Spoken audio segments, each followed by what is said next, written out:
Assalamualaikum warahmatullahi wabarakatuh. Perkenalkan, nama saya M. Fajar Hadiwinata. Saya dari angkatan 2019 dan dari kelas Hukum Perkawinan Islam F. Di sini saya ingin menjelaskan contoh kasus terkait materi putusnya perkawinan dan isbat nikah. Oke, yang pertama mengenai putusnya perkawinan.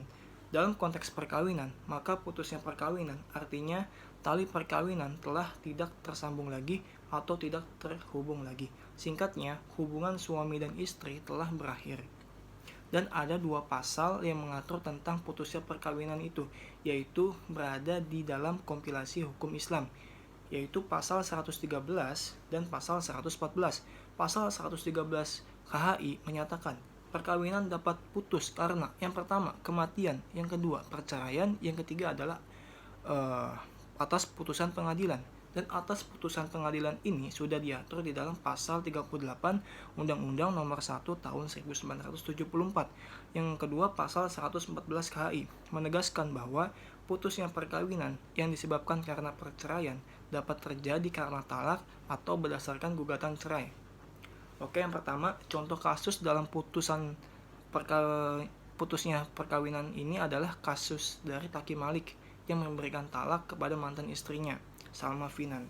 Mereka menikah pada 20 Desember 2017 dan resmi bercerai pada 21 Februari 2018.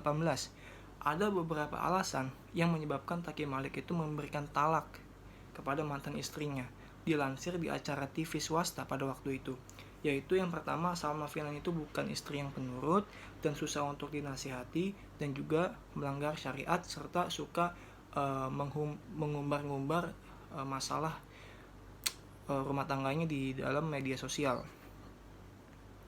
Dan Taki Malik ini sudah memberikan talak pertama dan memberikan kesempatan untuk Salma Fina untuk berubah. Tapi semakin kesini semakin tidak ada perubahan. Maka dari itu Taki Malik semakin mantap untuk mentalak mantan istrinya itu.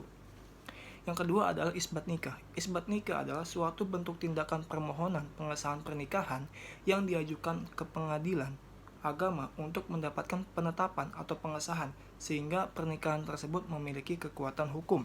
Contoh kasus dalam isbat nikah ini adalah kasus pernikahan siri atau perkawinan di bawah tangan yang dilakukan oleh Nikita Mirzani dan Dipo Latif. Nikita Mirzani menikah dengan Dipo Latif pada 18 Februari 2018 dan mengajukan permohonan isbat nikah sekaligus perceraian pada tanggal 16 Juli 2018. Berdasarkan Impres nomor 1 tahun 1991 tentang penyebaran kompilasi hukum Islam, pada pasal 7 mengatakan sebagai berikut. Yang pertama, perkawinan hanya dapat dibuktikan dengan akta nikah yang dibuat oleh pegawai pencatat nikah. Yang kedua, dalam hal perkawinan tidak dapat dibuktikan dengan akta nikah, dapat diajukan isbat nikah ke pengadilan. Dan isbat nikah hanya dapat diajukan ke pengadilan agama. Dan siapa yang dapat mengajukan isbat nikah? Nah, berdasarkan pasal 7 ayat 4 Impres nomor 1 tahun 1991 yang berhak mengajukan permohonan isbat nikah adalah yang pertama suami dan istri, yang kedua suami atau istri, yang kedua anak-anak mereka, yang ketiga wali nikah, dan yang keempat pihak yang berkepentingan dengan perkawinan itu. Oke, kesimpulannya adalah ketika ingin bercerai atas kawin siri yang berakibatnya adalah tidak memiliki bukti akta nikah sehingga tidak dapat melakukan gugatan perceraian di pengadilan agama, maka berdasarkan pasal 7 ayat 2 Impres nomor 1 tahun 1991 dalam hal perkawinan tidak dapat dibuktikan dengan akta nikah, dapat diajukan isbat nikahnya ke pengadilan agama. Berdasarkan pasal 7 dan ayat 3, isbat nikah tersebut diajukan ke pengadilan agama dikarenakan adanya perkawinan dalam rangka penyelesaian perceraian. Jadi jika ada seseorang suami istri yang melakukan perkawinan siri, perkawinan di bawah tangan, dan pihak wanita ini yang sering mendapatkan perilaku yang tidak senonoh atau banyak banget yang merugikan para kaum perempuan, maka ia harus mengajukan sidang isbat dulu ya jikalau ingin melakukan perceraian, karena supaya didukung oleh mendapat dukungan hukum.